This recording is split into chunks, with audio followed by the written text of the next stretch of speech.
राजनीति के अंदर एक बड़ा उलटफेर हुआ है। आज हमारे साथ हैं प्रमोद जी सामर, वरिष्ठ भाजपा नेता, उदयपुर की राजनीति को करीब से देखने वाले, कटारिया जी के बिल्कुल निकट रहे। हर समय, हर कार्यक्रम में, हर चुनाव के अंदर आपने बहुत बड़ी जिम्मेदारियां संभाली हैं। आज कटारिया जी को राज्यपाल बनाने के बाद मेवाड़ भाजपा की सियासत में एक नया मोड़ आ गया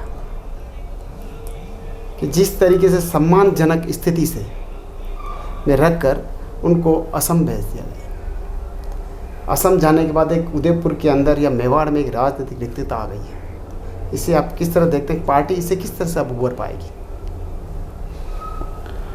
सर्वप्रथम तो आपके चैनल के माध्यम से देश के प्रधानमंत्री का, राष्ट्रपति जी का आभार व्यक्त करते हैं कि उन्होंने राजस्थान की राजनीति के वरिष्ठतम नेता और मार्गदर्शक श्रद्धेय गुलाब चंद जी कटारिया को असम का राज्यपाल पर मनोनयन किया है। हम सब की ओर से बधाई, शुभकामना और उनका आभार।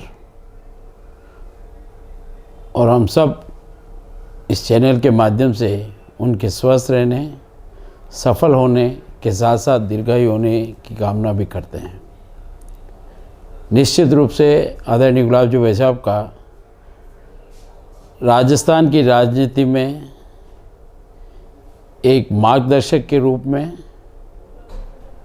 और उस निरंतर सफल के परिणाम स्वरूप एक प्रेरणापुंज के रूप में वो सदैव हम सब के लिए मार्गदर्शक तो रहेंगे ही, प्रेरणापुंज भी रहेंगे। परंतु मैं सोचता हूँ हम सबको अनुसरण करने का भी हमारा कर्तव्य है, उसका भी हम निर्वहन करेंगे। मेवाड़ की राजनीति में उनका विशेष योगदान है। जनसंघ के बाद जब सन 80 से भारतीय जनता पार्टी की स्थापना हुई, आदरणीय कटारिया जी ने 77 से पूर्व विद्यार्थी जीवन में, आपातकाल में अपनी संघर्षमय भूमिका को निरंतर जारी रखते हुए 77 में जनता पार्टी में एमएलए बनने के बाद 80 में जिस तरह के एक देश की राजनीति में नया मोड़ आया और उस मोड़ को एक चुनौती के रूप में स्वीकार करने के बाद और विशेषकर सन 84 में जिस तरह की परिस्थितियां खड़ी हुई कि भारतीय जनता पार्टी का पुनः एक नए सिरे से उस विचारधारा को जो पंडित दीनदयाल उपाध्याय जी ने और डॉक्टर श्यामा प्रसाद मुखर्जी ने दी है, उसको भारतीय जनता पार्टी के रूप में गांव-गांव में अंकुरित करना, उसका उन्होंने सफलतम निर्वहन किया है। क्योंकि मैं लंबे समय तक आदरणीय कटारिया साहब के साथ हर कार्यक्रम से लेके, हर संघर्ष से लेके और संगठनात्मक, रचनात्मक, आंदोलनात्मक सभी गतियों में मुझे उनके साथ रहने का और सीखने का बहुत अवसर मिला है। विकट से विकट परिस्थितियों में भी कटारिया जी का आत्मविश्वास कभी नहीं डगमगाया। और मुझे आज भी अच्छी तरह से स्मरण है केलवाड़ा और कोटड़ा की वे जनसभाएं जो बिना श्रोता के हमको शुरुआत करनी पड़ी। और उनका एक वाक्य था, चाहे कोई बैठे या न बैठे, न आज सुने तो चिंता मत करो, अपनी बात को ठोक के कहो ये दीवार बोलेगी, और अपने विषय को रखो। उन सभाओं को भी हमने संबोधित किया या कोई व्यक्ति जाजम पे बैठने को तैयार नहीं था। अनेकों अनेक दमन चक्र के मेवाड़ की राजनीति में जिस तरह के अवसर आए, पर आदरणीय कटारिया जी निरंतर संघर्ष के माध्यम से उसको सफल अंजाम तक, सही सकारात्मक उसको न्याय मिले तब तक संघर्षरत रहे। गांव-गांव में भारतीय जनता पार्टी को स्थापित करने के लिए वहाँ प्रवास करना हो, मोटरसाइकिल से लेकर उन्होंने जो यात्रा प्रारंभ की, उस अनवरत यात्रा के कारण चरैवेती के देववाक्य के कारण से आज संपूर्ण मेवाड़ में गुलाब जी का अथक और ये कहूँ कि सबसे महत्वपूर्ण योगदान रहा तो भी अतिशयोक्ति नहीं। ऐसी स्थिति में एक तरफ देश में उनकी योग्यता को स्वीकार करते हुए एक बहुत बड़े संवैधानिक पद, महामहिम के पद पर, राज्यपाल के पद पर उनको आसीन किया है। तो निश्चित रूप से मेवाड़ की राजनीति में जिन्होंने बीजारोपण किया और सफल रूप से उस वृक्ष को पल्लवित किया, उनके आज इस मेवाड़ के क्षेत्र में सभी कार्यकर्ताओं का उनके मार्गदर्शन की निश्चित रूप से कमी हमेशा महसूस होगी।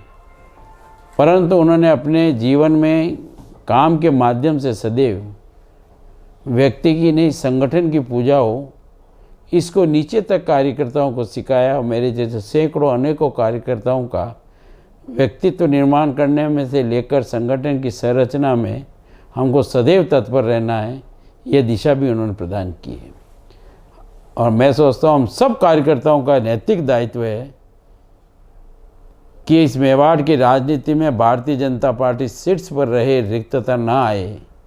हमको फिर एक नए उत्साह और दुगनी ताकत के साथ निरंतर प्रवास, कार्यक्रम, संरचना और संगठन को मजबूत करना ही मैं सोचता हूँ उनके प्रति सच्चा आदर होगा।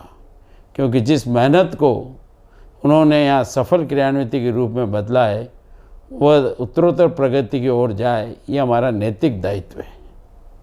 पर भाई साहब, ऐसा नहीं लगता कि राष्ट्रीय नेतृत्व में राजस्थान में जो अलग अलग गुटबाजी हो रही है, जो बड़े नेताओं को एक साथ इस गुटबाजी को ख़त्म करने के लिए राज्यपाल के सम्मानित पद पर इनको स्थापित किया है?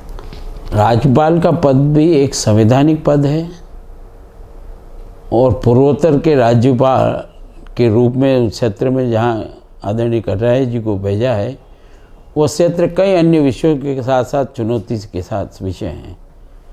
कुछ चुनौतियाँ तो आदरणीय मोदी जी ने अपने कृतित्व के माध्यम से और भारतीय जनता पार्टी ने वहाँ पर बहुत बड़ी दिशा परिवर्तित की है। कुछ भी आज और विषय वहाँ खड़े हैं, तो मैं सोचता हूँ कि उनको योग्यता के अनुरूप इस संवैधानिक पद पर उनको भेजा है। और ये मेरी व्यक्तिगत मान्यता है कि पार्टी को अनेक स्थान पर बहुत मंजे हुए राजनीतिक खिलाड़ी, या ये कहें कि प्रशासनिक राजनीति के क्षेत्र में अनुभव रहे ऐसे वरिष्ठतम नेताओं की आवश्यकता है, उसके आदरणीय कटारिया जी वहाँ निश्चित रूप से पूर्ति करें। जिस तरह असम के अंदर कई आरएसएस के कार्यकर्ताओं की हत्या हुई है, कई लंबे समय से आंदोलन मत चल रहे हैं, हम ये इस चीज़ को माने कि कटारिया जी खुद आरएसएस के सेवक रहे हैं और पार्टी के संगठन में अनेक पदों पर आपने काम किया है, जो हर चीज़ को ज़मीनी लेवल पे समझते हैं, क्या उसी चीज़ को देखते हुए प्रधानमंत्री मोदी जी ने उनको राज्यपाल नियुक्त किया है? बिल्कुल, क्योंकि वो एक मजबूत इरादे के साथ काम करने वाले व्यक्तित्व हैं। आपने और हम सब ने देखा है कि सवेरे से उठने के बाद पूरी दिन की दिनचर्या से लेकर 12 ही मास 24 घंटे कहें तो भी कम नहीं, वो निरंतर संगठन को समर्पित रहते हैं। और जैसा उनका स्वभाव है, कठिन से कठिन परिस्थिति भी हो, चाहे कोई साथ चले ना चले, साथ कम हो या ज़्यादा हो, उसका सवाल नहीं, पर वो न्याय के लिए अंतिम दम तक लड़ते हैं और न्याय लेकर रहते हैं। तो जिस तरह की आज देशद्रोही गतिविधियाँ असम को लक्षित करते हुए कुछ अंतर्राष्ट्रीय ताकतें इस देश के कुछ राष्ट्रद्रोहियों के साथ मिलकर के जो कृत्य कर रही है, तो मैं सोचता हूँ कि राष्ट्रवाद की भावना के साथ आदरणीय कटारिया जी इस पर असम सरकार के साथ कंधे से कंधा मिला करके काबू पाने में, निजात दिलाने में और सफल होने में निश्चित रूप से सफल होंगे। जिस तरीके से दक्षिणी राजस्थान के अंदर गुलाब जी भाई साहब का एक अलग वर्चस्व है, संगठन को नीचे से लेकर ऊपर तक उन्होंने खड़ा किया है, तो अब अपन ये माने कि कटारिया की समाप्ति हो गई है? नहीं, ऐसा मानना बहुत ही गलत है। समय, परिस्थितियाँ हमेशा राजनीति में भी बदलती है और समय कभी रुकता नहीं है। कटारिया जी ने जो कार्य इस दक्षिणांचल आदिवासी बाहुल्य क्षेत्र में खड़ा किया है, छोटे से छोटे गांव से लेके, या कहूँ कि बूथ से लेकर के जिला और संभाग स्तर पर जो काम को खड़ा किया है, वो रिक्त न रहे। और एक जो व्यक्तित्व होता है, उसके मन की इच्छा ये होती है कि मेरा काम निरंतर चले, जिसके लिए उन्होंने समर्पण किया। तो जो विचारधारा उन्होंने पार्टी के माध्यम से गांव-गांव स्थापित की है, उसको हम कैसे पल्लवित कर सकें, वो मेरे जैसे हज़ारों कार्यकर्ताओं का नैतिक दायित्व है कि इस कर्तव्य को हम सफलतम निर्वहन करें। और आदरणीय कटारिया जी को इस बात का उनमें एक आत्मसंतुष्टि हो कि जिस काम को मैंने अपनी मेहनत से, समर्पण से खड़ा किया है, उसको आने वाले समय में मेरे साथ रहे सहयोगी, उनके अनेक शिष्य उस काम को निश्चित रूप से पूरा करेंगे। 9 महीने बाद चुनाव की तारीख आने वाली है। अक्टूबर में, सितंबर लास्ट अक्टूबर के फर्स्ट वीक में चुनाव की घोषणा हो जाएगी।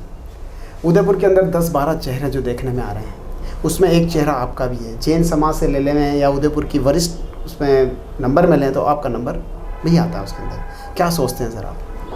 मैं ऐसा सोचता हूँ, हम सबको मिलकर के एक मुखी काम भारतीय जनता पार्टी का विस्तार और भारतीय जनता पार्टी की राजस्थान की परिस्थिति को देखते हुए मेवाड़ संभाग का एक जो महत्वपूर्ण स्थान रहता है, उसमें हम सब एक मुखी होकर के, और जो उदयपुर की जनता ने हमको निरंतर आशीर्वाद दिया है, उसके लिए हम सब मिलकर के काम करें। पार्टी संगठन जिस पर भी निर्णय करेगा और संगठन के निर्णय को सर्वोपरि मानते हुए हम सबको स्वीकार करना चाहिए, और इसी विश्वास के साथ कोई अपना नहीं, कोई पराया नहीं, संगठन श्रेष्ठ है, और संगठन के लिए हम अपना कितना योगदान कर सकें, इसके लिए ज़्यादा से ज़्यादा समय का समर्पण करें। जिस तरह से सामर जी ने हमें बताया है कि संगठन के प्रति समर्पित होकर ही सभी को काम करना है, संगठन का जो आदेश आएगा वो इन सभी को शिरोधार्य होगा, और भाजपा को आगे बढ़ाने का काम हम हर समय करते रहेंगे। उदयपुर न्यूज़, कलर्स 18, धन्यवाद। द कलर्स 18 उदयपुर न्यूज़ को सब्सक्राइब करें और हमेशा अपडेट रहिए।